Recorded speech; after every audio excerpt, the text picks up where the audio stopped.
विजया एकादशी। विजया एकादशी की महिमा का वर्णन स्कंद पुराण में मिलता है। एक बार महाराज युधिष्ठिर ने भगवान श्री कृष्ण से एक प्रश्न पूछा। हे वासुदेव, फाल्गुन मास के कृष्ण पक्ष में कौन सी एकादशी आती है? कृपया आप मुझे बताइए। भगवान श्री कृष्ण ने कहा, हे युधिष्ठिर, एक बार कमल पर विराजमान ब्रह्मा जी को नारद जी ने भी यही प्रश्न पूछा था। हे सुरश्रेष्ठ, फाल्गुन मास के कृष्ण पक्ष में विजया एकादशी आती है। उसका पालन करने से कौन सा पुण्य फल प्राप्त होता है, इसके बारे में आप मुझे बताइए।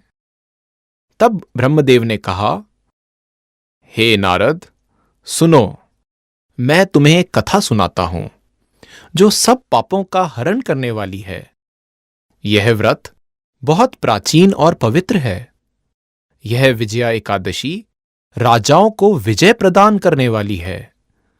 बहुत समय पहले जब राजा रामचंद्र 14 वर्ष के लिए वन में गए थे, तो पंचवटी में सीता और लक्ष्मण के साथ निवास कर रहे थे। वहां से रावण ने सीता हरण किया। इस दुख से उन्हें व्याकुलता हुई। सीता जी की तलाश में वन वन भटकते हुए उन्हें जटायु मिला, जो मरणासन था। उसके पश्चात उन्होंने वन में कबंध राक्षस का वध किया। सुग्रीव से मित्रता करके श्री रामचंद्र जी ने वानर सेना को संगठित किया। हनुमान जी श्री रामचंद्र जी की मुद्रिका लेकर लंका गए और सीता जी की तलाश करके लौट आए। वहां से लौटते ही लंका कथन के पश्चात सुग्रीव से अनुमति लेकर श्री रामचंद्र जी ने लंका जाना निश्चित किया। सागर तीर आने पर वे लक्ष्मण से कहने लगे, हे सुमित्रा नंदन, इस अगाध सागर में अनेक भयानक जीव जंतु जान पड़ते हैं। इसे सुगमता से कैसे पार करें, कौन सा भी उपाय सूझ नहीं रहा है। लक्ष्मण जी ने कहा, महाराज, आप ही आदि देव और पुराण पुरुष पुरुषोत्तम हैं। आपसे कुछ भी छिपाना असंभव है।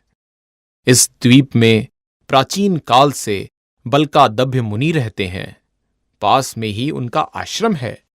हे रघुनंदन, उन्हें इस समस्या का समाधान पूछते हैं। लक्ष्मण के कथनानुसार प्रभु रामचंद्र जी मुनिवर बलकादभ्य के पास मिलने उनके आश्रम गए और उन्हें सादर प्रणाम किया। तब मुनिवर ने पहचाना कि यही परम पुरुषोत्तम श्री राम हैं। अत्यंत आनंदपूर्वक उन्होंने पूछा, श्री राम, आपका आगमन किस हेतु हुआ? श्री रामचंद्र जी ने कहा, हे मुनिवर्य, रावण का संहार करने मैं यहां आया हूं। कृपया करके यह सागर पार करने का उपाय बताएं। बलकादभ्य जी ने कहा, हे श्री राम, फाल्गुन मास के कृष्ण पक्ष की विजया एकादशी के पालन से विजय मिलता है। हे राजन, इस व्रत की विधि इस प्रकार है।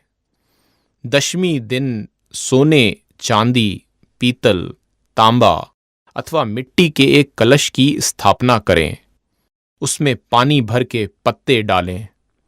उस पर भगवान नारायण की सुवर्णमय विग्रह की स्थापना करें।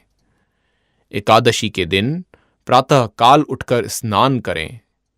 उसके बाद पुष्पमाला, चंदन, सुपारी, नारियल अर्पण करके उस कलश की पूजा करनी चाहिए। दिन भर कलश के सामने बैठकर कथा करनी चाहिए। साथ ही रात को जागरण भी करना चाहिए। घी का दीपक जलाने से व्रत की अखंड सिद्धि प्राप्त होती है। उसके पश्चात द्वादशी के दिन नदी या तालाब के किनारे उस कलश की विधिवत पूजा करके वो कलश ब्राह्मण को दान करना चाहिए। महाराज, कलश के साथ और भी बड़े बड़े दान करने चाहिए। हे श्री राम, आप इस व्रत का पालन कीजिए। इससे आपको विजय प्राप्त होगी। ब्रह्मा जी कहने लगे, हे नारद, मुनिवर के कहे अनुसार प्रभु श्री रामचंद्र जी ने विजया एकादशी का व्रत किया। उस व्रत के प्रभाव से श्री रामचंद्र जी विजयी हुए। हे पुत्र, इस व्रत के प्रभाव से मनुष्य को इस जीवन में विजय प्राप्त होता है और अक्षय परलोक प्राप्त होता है। भगवान श्री कृष्ण ने कहा, इस एकादशी का पालन करना चाहिए।